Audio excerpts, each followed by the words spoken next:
আমি আছি এখন সিলেটের ভাটা নালিয়া অঞ্চলের the bird in Sylhet resort convention swimming পুলের একটি মাঠে। এই মাঠটার বিশেষত্ব হচ্ছে আমরা যেহেতু সিলেট বৃষ্টিপ্রবণ এলাকা, এই বৃষ্টিপ্রবণ এলাকার কারণে এই মাটির নিচেটা ফিল্টার করতে হয়। এই ফিল্টার না করলে এই ঘাসগুলো টিকে থাকে না।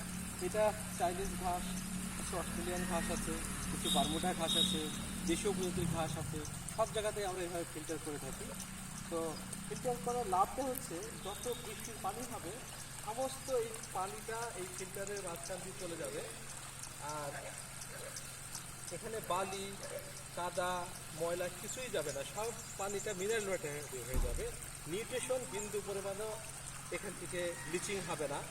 তো আজকে আমরা এইটা এখন ড্রাই সিজন, তো আমরা পানি দিচ্ছি টেস্ট করার জন্য যে পুরা মাঠটা একবার আমরা পানি দিব। ফিল্টারের যে একটা আউটলাইন ড্রেনেজ সিস্টেম আছে, এই ড্রেনেজ সিস্টেমটা আমরা বন্ধ করে দিয়েছি। বন্ধ করে দিয়ে এখন আমরা পানি দিচ্ছি। এই যে পানিটা বেঁধে গেছে, এটা যদি 10 ইঞ্চি পানি বেঁধে যায় তবু কিন্তু এইটা মাত্র 30 মিনিটের মধ্যে বের হয়ে যাবে। দেখেন আমরা এই যে ফিল্টার করার কারণে এখানে আমরা এরপরে হাঁটতেছি, কিন্তু একটু কিন্তু দাবছে না। এরকম বৃষ্টি হলেও দাববে না। বৃষ্টি আবার আধা ঘন্টার মধ্যেই আমরা ফুটবল অথবা যে কোনো খেলাধুলা যে কোনো প্রোগ্রাম করা যায়।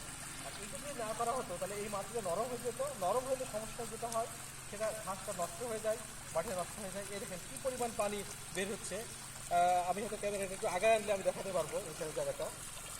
একটু আমার যদি আগায় নিয়ে আসে তাহলে এই যে কী স্পিড, কিন্তু একটু মাটিও ধুয়ে যাচ্ছে না। কিন্তু এই যে আমরা যখন এর পরে আবার দেখাবো, যখন আমরা ফিল্টারটার মূল পয়েন্টগুলো আমরা ছেড়ে দিব, ছেড়ে দেওয়ার সঙ্গে সঙ্গে কীভাবে একটা পানির যে শব্দ হয়, নিচ দিয়ে কীভাবে পানি বের হয় আর বাতাসটা নিচ দিয়ে কীভাবে বের হয়, সেটা আমরা হয়তো পরের একটা ভিডিওতে পরের ইয়েতে আমরা দেখাতে পারবো।